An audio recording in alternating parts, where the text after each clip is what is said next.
ZEE5 app download করুন আর দেখুন সম্পূর্ণ এপিসোড একদম বিনামূল্যে। এই নিন কাকা বাবু, দিচ্ছি দিচ্ছি। বৌদি না, ওদের দে। আজকে পূর্ণিমা দৌলতে খাওয়াটা খুব ভালো হয়েছে, মনটা একদম ভরে গেছে। আর কি বলতো, প্রাইসটাও তো বাড়িতেই এলো, মানে ডবল আনন্দ। আসলে এই খেটে খাওয়া মানুষের সংসারে যখন এরকম আনন্দ আসে না, তখন ভালো লাগে, মানে জীবনটা সচল থাকে আর কি। থাকবে থাকবে, সচল থাকবে। পাকো বুড়ি। দাদা বলছি, আপনি বলছিলেন না কি একটা কথা বলবেন, তো এখন না হয় বলে ফেলুন। হ্যাঁ, মানে যে জন্য তোমাদের সবাইকে ডেকে আনলাম তার একটা কারণ আছে। তোমাদের হাতে একটু সময় আছে তো? আপনি দ্বিধা করবেন না কাকাবাবু, আমরা সবাই শুনবো। সে যতক্ষণ সময় লাগে লাগুক না, আপনি বলুন। হ্যাঁ নিশ্চয়ই, বলুন না, বলুন বলুন।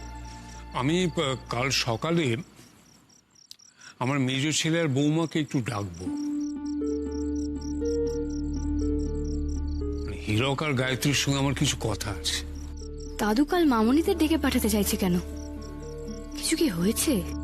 কেন দাদু? একটু দরকার আছে দিদিভাই। আর ওদের টাকার কি দরকার বলো তো, এসে ক্যাটর ক্যাটর করবে, মা বাবা দিনটাই খারাপ হয়ে যাবে। আচ্ছা ঠিক আছে, মানে কাকা বাবু যখন ডাকছেন নিশ্চয়ই কোনো দরকার আছে।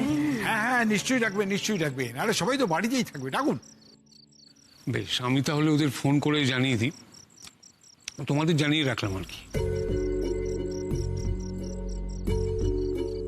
একটু বাবু, কি ব্যাপার বলো না।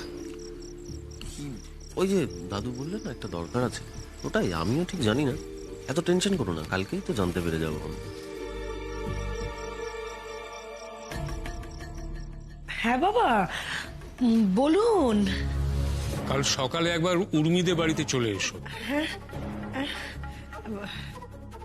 কাল সকালে সরকার বাড়িতে ডাকছে আমাদের দুজনকে। তোমরা তাহলে চলে এসো, বেশি দেরি করো না কিন্তু। বাবা, হীরক হীরক বলছি যে কালকে সকালে মানে কেন কিছু হয়েছে? কালকে না আমার একটা মানে হ্যাঁ জানি, তোমরা খুব ব্যস্ত, তোমাদের নানা রকম কাজ থাকে, কিন্তু যখন ডাকছি তখন নিশ্চয়ই কোনো ইম্পর্টেন্ট কাজ আছে। কি হবে কাল সকালে? কেন ডাকছে দাদু মামনিদের? হ্যাঁ, এমনি এমনি তো আর ডাকছি না। প্লিজ কাল সকালে চলে এসো, রাখছি। ব্যাস হয়ে গেল। তোমার বাবা নিশ্চয়ই সরকার বাড়ির সাথে মিলে কিছু তো একটা করছে। হ্যাঁ, কিছু তো একটা করছে। শোনো হীরক, আমাদের না এই পুলিশ, উকিল, ডাক্তার সবকিছু ব্যবস্থা করে ফেলো। হ্যাঁ, একটা প্রিকশন নিতে হবে তো। হ্যাঁ বাবা, কি পুলিশ, উকিল, ডাক্তার এই সমস্ত বলছো? কোত্থেকে কি ব্যবস্থা করব? আমি কি বুঝতে পারছি যে বাবা কি করতে চলেছে? আরে সেটা বুঝতে না পারলে স্ট্র্যাটেজিটা নেবো কি করে? দূর, ভয়ানক কিছু একটা করতে চলেছে, তাই না? এতদিন ঘাপটি মেরে চুপটি করে বসেছিল, এখন সব প্ল্যানিং ছাড়া তাই কিছু করতে চাইছে। আমাদের আগে থেকে তো কিছু ব্যবস্থা করতে হবে, বাঁচতে হবে।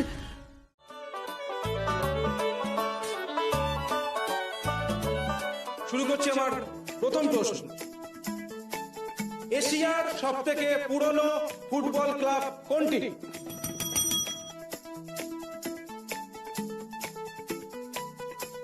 রিয়াজ, তুমি কোনো অপশন পাবে না, আগেই বেল বাজিয়েছো। বলো। Sir, the answer is Mohun Bagan the Mariners. একদম সঠিক উত্তর, প্লাস 10।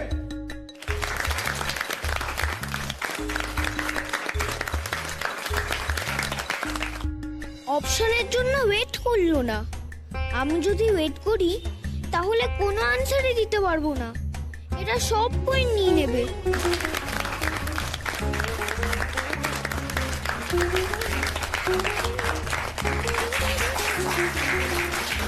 আমার সেকেন্ড কোশ্চেন, ভারতবর্ষের কোন রাজ্য, ভালো করে শুনবে, ভারতবর্ষের কোন রাজ্য 1948 সালের আগে বাংলাদেশের অন্তর্গত ছিল?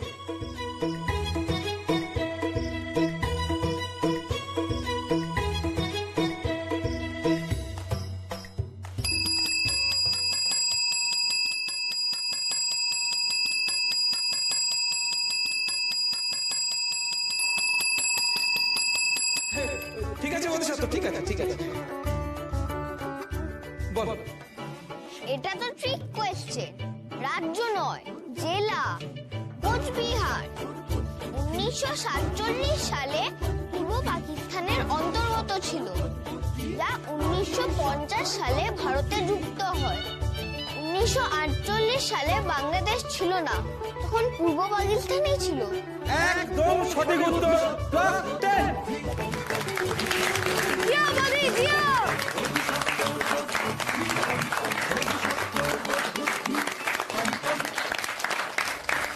আমার পরের প্রশ্ন, ভারত এবং বাংলাদেশ ছাড়া আর কোন দেশ বাংলা ভাষাকে অফিসিয়াল ল্যাঙ্গুয়েজ হিসাবে স্বীকৃতি দিয়েছে?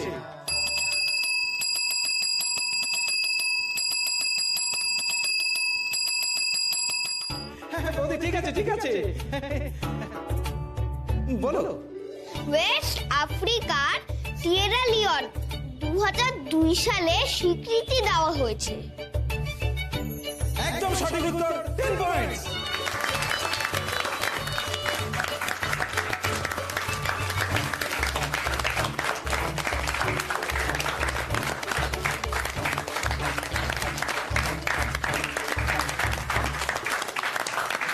আমার পরের প্রশ্ন, আমি যদি চুপ করে থাকি তাহলে আরো বড় অনর্থ হয়ে যাবে মা। আমি এক্ষুনি সবার সামনে দুর্যোটি বাবার আসল চেহারা প্রকাশ করে দেব মা। আমি এক্ষুনি সবার সামনে বলবো।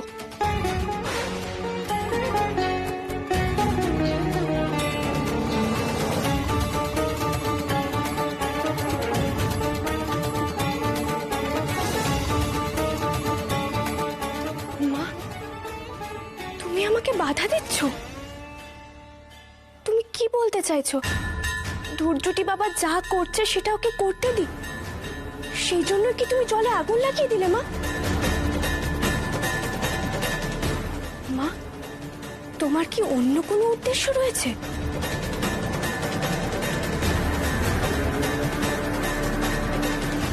আমার উদ্দেশ্য যেভাবেই হোক সফল করতে হবে। ওই গৌরীকে বশীভূত করে ওর কাছ থেকে সব সত্যি কথা আমায় বলিয়ে নিতে হবে। যা খুশি আপনি তাই করুন, আমি আপনাকে বাধা দেব না। শুধু যে করেই হোক এই গৌরীকে এই বাড়ি থেকে আপনি তাড়িয়ে ছাড়ুন। ধীরে শৈলমা, ধীরে, সেটা তো পরের ধাপ। তার আগে ওই মেয়েকে আমায় বশ করতেই হবে।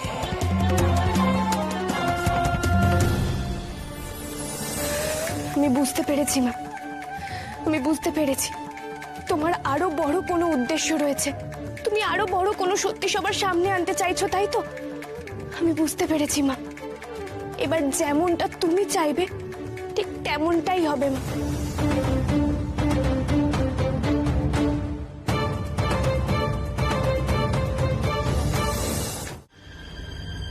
অর্কদা, কি গো অর্কদা, তোমার মুখটা এরকম শুকনো দেখাচ্ছে কেন?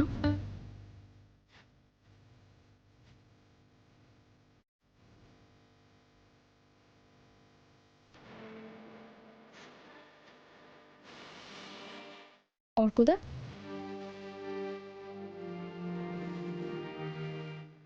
কি গো অর্কদা, তুমি এখানে দাঁড়িয়ে আছো কেন? সবাই কত মজা করছে, তুমিও যাও। ধামিতুল, আমি এখানেই ঠিক আছি।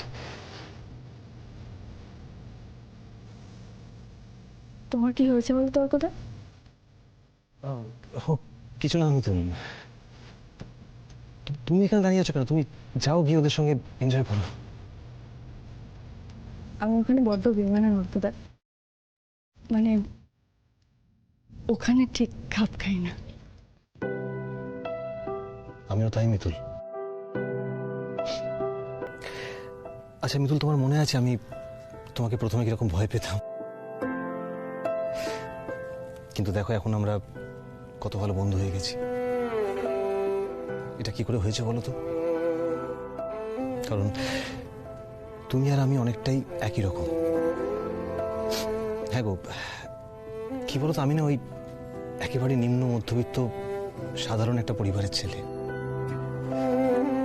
তাই এগুলোর সঙ্গে খুব একটা মানিয়ে উঠতে পারি না। হ্যাঁ, এটা ঠিক যে ইন্দ্র আমার ছোটবেলাকার বন্ধু, এই বাড়িতে আমার অনেক যাতায়াত রয়েছে, তাই এগুলো চোখসহ হয়ে গেছে। তাও আমি এগুলোর সঙ্গে খুব একটা কানেক্ট করে উঠতে পারি না।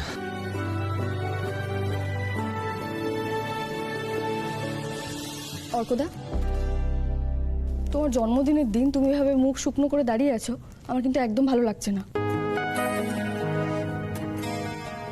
দেখো মিতুল, কলি আর অনির্বাণকে একসঙ্গে কি সুন্দর মানিয়েছে।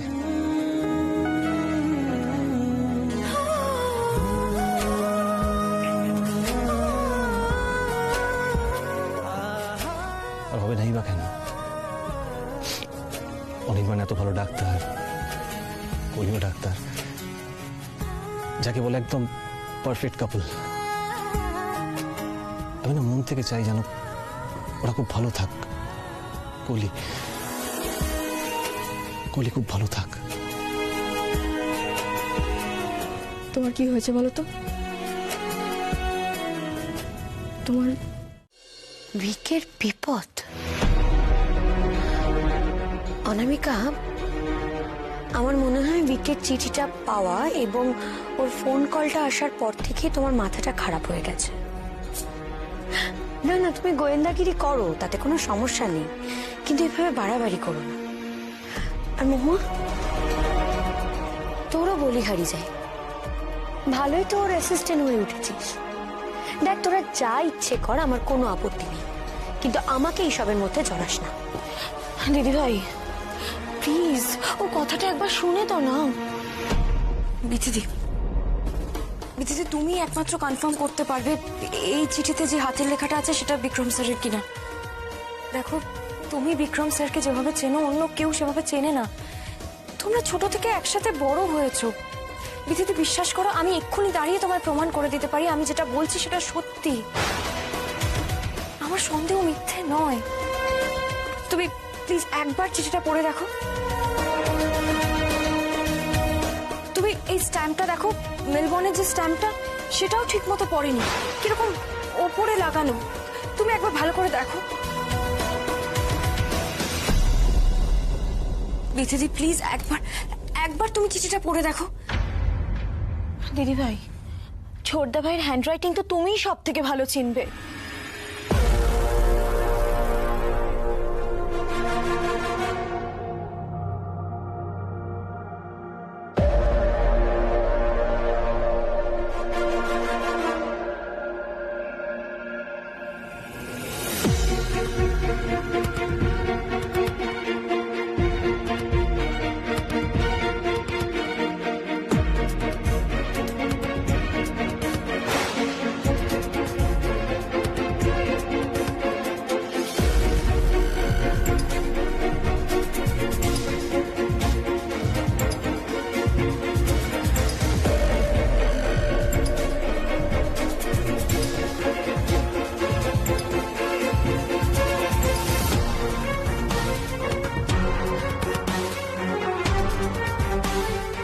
তুমি ঠিক বলেছ অনামিকা, এটা ভিকের হ্যান্ডরাইটিং নয়।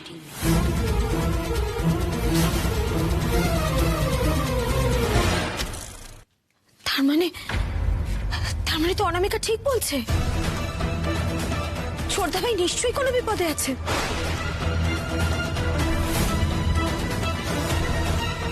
কিন্তু একটা জিনিস আমার কাছে কিছুতেই ক্লিয়ার হচ্ছে না, তখন মণিমার কাছে যে ফোন কলটা এলো সেটা তো ভিকের গলায় ছিল। যা বলবে নিজের মন থেকে বলবে, আমার ছেলেকে জিজ্ঞাসা করবে না। কি হলো বলো? ভালোবাসো তুমি? যদি এটাই না মন থেকে বলতে পারো তাহলে বিয়ে করে কেন গলা ফাটাচ্ছ? আমার ছেলের ভালোবাসা তুমি দয়া করছো?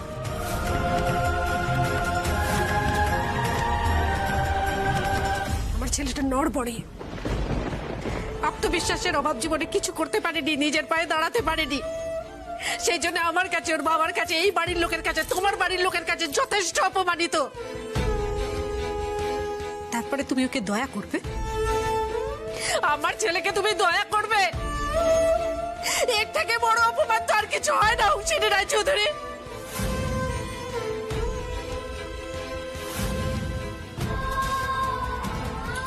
লক্ষ্মীদি, তুমি আমাকে ভুল বুঝছো। আমি কিন্তু না না না না না, তুমি আমাদের আর কিচ্ছু বুঝিও না। আমাদের ছেলে যেমনই হোক, তাকে আমরা বকি মারি যাই করি, বাইরের কেউ এসে তাকে দয়া দেখাবে এটা তো আমরা মেনে নেব না। আমাদের ছেলের কারোর দয়ার প্রয়োজন নেই, এমনকি তোমারও না। আর তুমি যদি ভালোবেসে ওকে বিয়ে করতে চাইতে ভেবে দেখা যেত, কিন্তু দয়া করলে সেটা তো মানা যায় না।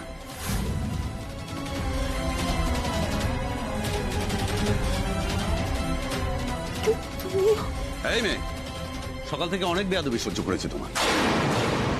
কিরে দাদা, এই মেয়েটার সাথে এত কথা কিসের? তাপসী যেরকম ভাবে ওকে ঘাড় ধাক্কা দিয়ে বার করে দিয়েছিল, বৌদিও দেখ, ও তো এই বাড়ির কেউ নয়। এত ভাবার কি আছে? ভাবার আছে, ভাবতে আমাকে হবে। এই মেয়েটা নিজের বাড়িতেই নিরাপদ নয়। ওর বাবা ওকে ভুলভাল ছেলের সঙ্গে বিয়ে দিয়ে দিতে চায়, গুন্ডা দিয়ে তুলিয়ে নিতে চায়। ও তো ওর বাবার কাছেই নিরাপদ নয়। তাকে আমি তাড়িয়ে দেবো বাড়ি থেকে? ওর এরকম অবস্থা বলে ওকে এই বাড়িতে আশ্রয় দেওয়া। ওই বাড়িতেই থাকবে, কিন্তু আশ্রিতার মতো। তুমি আমার ছেলের পাশে ঘেঁষবে না, আমি তোমাকে ঘেঁষতে দেব না।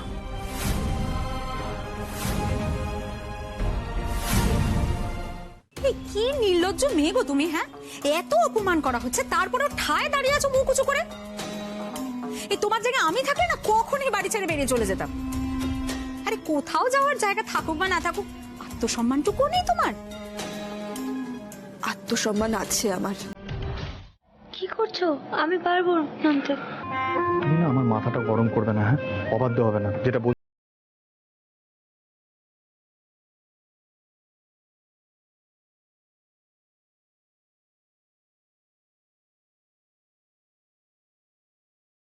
চটিটা কোথায়? আমি চটি নিয়ে নেবো। ঠিক, জাস্ট শাট আপ মিঠাই, জাস্ট শাট আপ। হ্যাঁ, তুমি কিন্তু এখন বৌমা নও, পেশেন্ট, সেটা মাথায় রেখো। আমি পরিয়ে দিচ্ছি চটি। না না দিদি, তোমরা অনেক করেছো আমার জন্য। তুমি আমার হাতটা শক্ত করে ধরো, আমি ঠিক নামতে পারবো। ধরো, এটা ধরো, নাম, হাসতে নাও।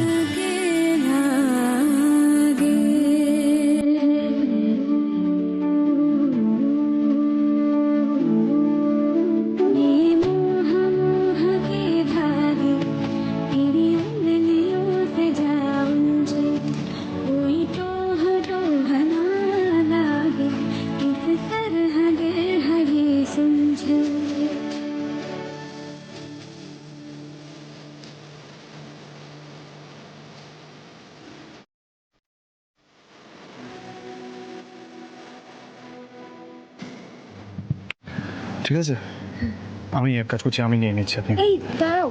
আরে দাদাই তো সব করে, তুমি কেন? শুধু মিঠাই, সব কথায় না কথা বলবে না, হ্যাঁ? এই হুইল চেয়ারটা চালাতে গিয়ে যদি কোথাও ধাক্কা লাগে তাহলে ব্লিডিং হতে পারে, ওকে? আর সেই রিস্ক আমি নিতে পারবো না। মহা মুশকিল হলো তো। এই কথাটা তুমি বলছো, হ্যাঁ? মিঠাই, তুমি যদি জানতে পারতে না আমরা কিসের মধ্যে দিয়ে গেছি আর আমরা কি কি মুশকিল ফেস করেছি, তাহলে এই কথাটা প্লিজ বলতে না। বলছি না এখানে কোনো রিস্ক নেওয়া যাবে না, যেটা বলছি সেটা শুনবে, আন্ডারস্ট্যান্ড?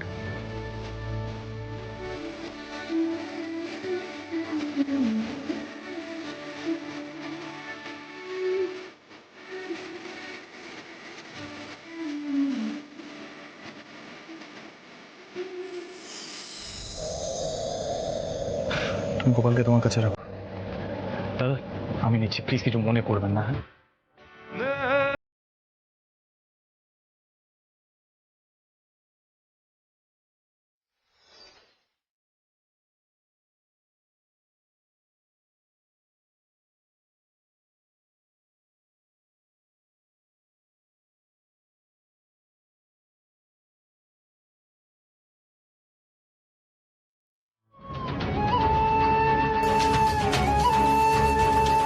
রঞ্জা সঙ্গে ছিল না? সঙ্গে ছিল তো, সে তার পরীক্ষা দিয়ে ফিরছিল। যেটুকু সম্পর্ক দুজনের মধ্যে ভালো হয়েছিল জল ঢেলে দিয়েছে ও। রঞ্জা বলেছে এই বাড়িতে ফিরবে না, ওখানে চলে গেছে। মানে আসবে না মানেটা কি? না না, ঝগড়াঝাটি মান অভিমান যাই হোক না কেন, সেটা বাড়িতে এসে হোক। বাড়িতে ফিরবে না মানেটা কি? সোহিনী, তুমি যাও, গিয়ে রঞ্জাকে বুঝিয়ে সুঝিয়ে বাড়িতে নিয়ে এসো। কোন মুখে যাব আনতে?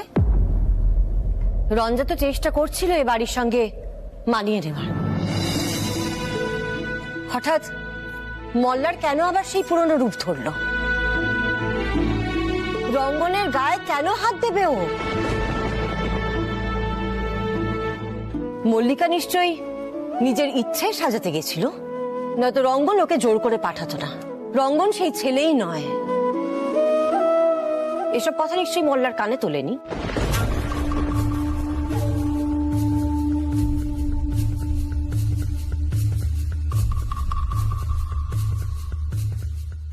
ঘরটা তাহলে শেষ পর্যন্ত ভেঙেই গেল মল্লার। ভেবেছিলাম ঠাকুর বোধহয় এবার মুখ তুলে চেয়েছেন, মল্লারটা একটু থিতু হয়ে বসতে পারবে।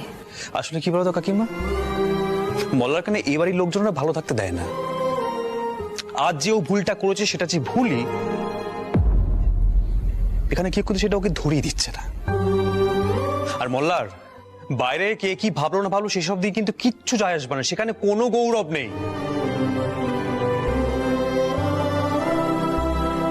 হ্যাঁ, এই মুহূর্তে হয়তো রঙ্গন কেরিয়ারে সেভাবে দাঁড়াতে পারেনি, সেটা ঠিক।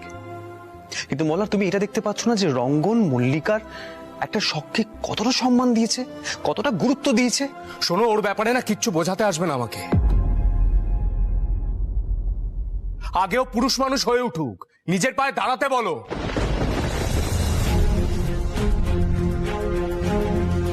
আমি দেখেছি তুমি, রঞ্জা আর পিলু, এই তিনজনই ওকে খুব আড়াল করো। আরে আমার বোনের দায়িত্ব যখন নিয়েছে, ভরণ পোষণের ভারটা নিতে হবে। সেটা বলেছি বলে রঞ্জা রাগ দেখিয়ে চলে যাবার কি হলো?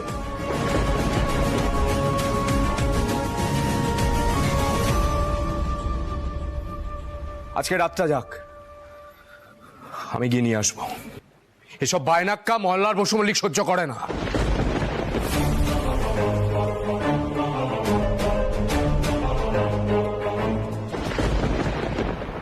খুব আনন্দ হচ্ছে না কাকা? কার সাথে কি কথা বলছে, কোথায় যাচ্ছে, কি করছে, সব মনিটর করবো আমি। কিন্তু শোন, তোরা বারবার আমাকে কল করবি না, বুঝেছিস? আরে ফোন করিস না বললে হয় নাকি? অভি, তুই যেখানে আছিস রিস্ক তো একটা আছে, এটা তো মানবি। আমরা তো সবাই চিন্তা করছি। আমিও সেটা জানি, ভালোভাবে জানি। প্লিজ তুই উমাকে উতলা হতে বারণ কর। আর বললাম তো বারবার কল করিস না, এটা রিস্কি জোন একটা। আচ্ছা, তোকে উমাই নিশ্চয়ই ফোন করতে বলেছে। কি বলছে? ও জিজ্ঞেস করছে তুমি কি আমাকে ফোন করতে বলেছো? হ্যাঁ, আমি বলেছি ফোন করতে। কি মুশকিল, আপনি একটা খবর দিচ্ছেন না, চিন্তা হবে না? উমা, কি কথা হয়েছিল? বলেছিলাম না তুমি টেনশন করবে না। হ্যাঁ, আমি চিন্তা করব না, কিন্তু আগে আপনি আমার কথার উত্তর দিন। আপনি ঠিক আছেন তো? একদম ঠিক আছে উমা, একদম ঠিক আছে। শুনুন, আপনি কিন্তু সবসময় চোখ কান খোলা রাখবেন। আলিয়া কিন্তু খুব ডেঞ্জারাস। আপনি একেবারে বাঘের ডেরায় গিয়ে পড়েছেন। ও যদি কোনোভাবে জেনে যায় আপনি ওখানে আছেন, তাহলে ও কিন্তু আপনাকে প্রাণে প্রাণে মেরে ফেলতেও দুবার ভাববে না। অভিমন্যুবাবু দেখুন, আমি ওকে খুব ভালো করে চিনে গেছি। যাক, আমার সৌভাগ্য যে ফাইনালি তুমি ওকে চিনেছো। বারবার বলেছিলাম যে ওকে বিশ্বাস করো না, কিন্তু তুমি তো এনিওয়েজ এখানে অল সেট। তুমি একদম চিন্তা করো না, এভরিথিং ইজ ফাইন, ওকে? উমা, তুমি আমার উপর ভরসা রাখতে পারো। এরকম রিস্কি কাজ আমি অনেক করেছি। ইয়াং বেঙ্গলের কাজের সময় অনেককে সাহায্য করার জন্য এরকম রিস্কি কাজ আমি করেছি। তো একদম চিন্তা করো না, ওকে? সে আমি জানি, আপনি সাহসী আর আপনি পারবেন। উমা, তুমি শুধু এই ভরসাটুকু আমার উপর রেখো। সবসময় গায়ের চড়ে কিছু হয় না, স্ট্র্যাটেজি করতে হয়, বুদ্ধি লাগাতে হয়। আর দেখো, বুদ্ধির জোরেই আমরা জিতবো, বুঝলে? আলিয়া টেরও পাবে না যে ওর টিমে থেকেই আমি ওর উপরে নজর রাখছি। আমি চ্যানেল তৈরি করে নিয়েছি মা, আমি সব খবর পাবো। ওকে, একটা কথা, তুমি শুধু প্র্যাকটিসে কনসেন্ট্রেট করো। তুমি এখনো বাড়িতে আছো, বেরোনি এখন? হ্যাঁ, আমি তো বেরোনোর জন্যই রেডি হচ্ছিলাম, কিন্তু জামাইবাবু হঠাৎ করে আমাকে বলল যে আমাকে একবার বিক্রমদেব চৌধুরীর বাড়িতে যেতে হবে। উনি নাকি আমাকে ইনভাইট করেছেন। হ্যাঁ, অরবিন্দ আমাকে সেই কথাটাই বলেছে। আচ্ছা, মানে ওই বিক্রম দেব চৌধুরী তোমাকে কেন বাড়িতে ডাকছে সেটা আমি বুঝতে পারছি না, বাট বি কেয়ারফুল। যখন উনি ডেকেছেন যাও, অরবিন্দ তোমার সাথে থাকবে, কোনো ভয় নেই। ঠিক আছে, তাহলে আমি যাব, কিন্তু আপনি কিন্তু সাবধানে থাকবেন। এ কি ডক্টর,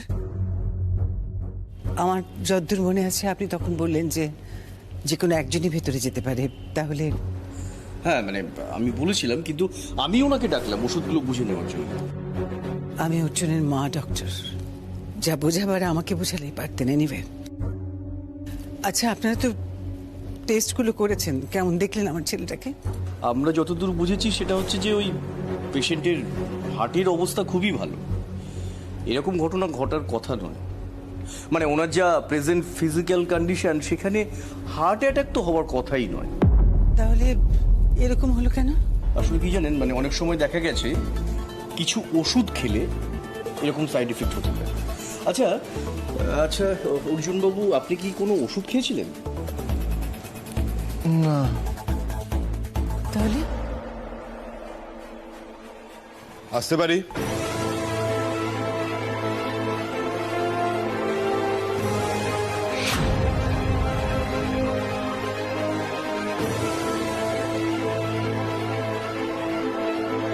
কি ব্যাপার আপনারা? অর্জুন বাবুর কাছে আমাদের কিছু জিজ্ঞাসা করার আছে।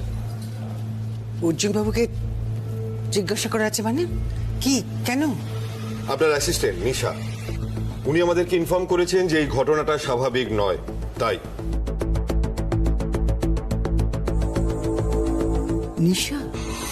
অর্জুন বাবু, এই ঘটনাটা ঘটার আগে আপনি লাস্ট কি খেয়েছিলেন? আই মিন, কি খাবার খেয়েছিলেন? শরবত। শরবত? আচ্ছা, এই শরবত আপনাকে কে দিয়েছিল?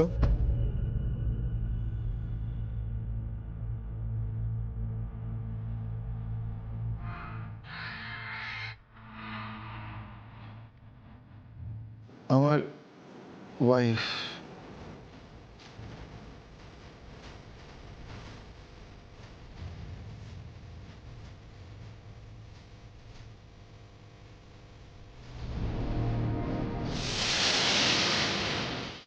জি5 ডাউনলোড করুন আর সব এপিসোড দেখুন একদম ফ্রি।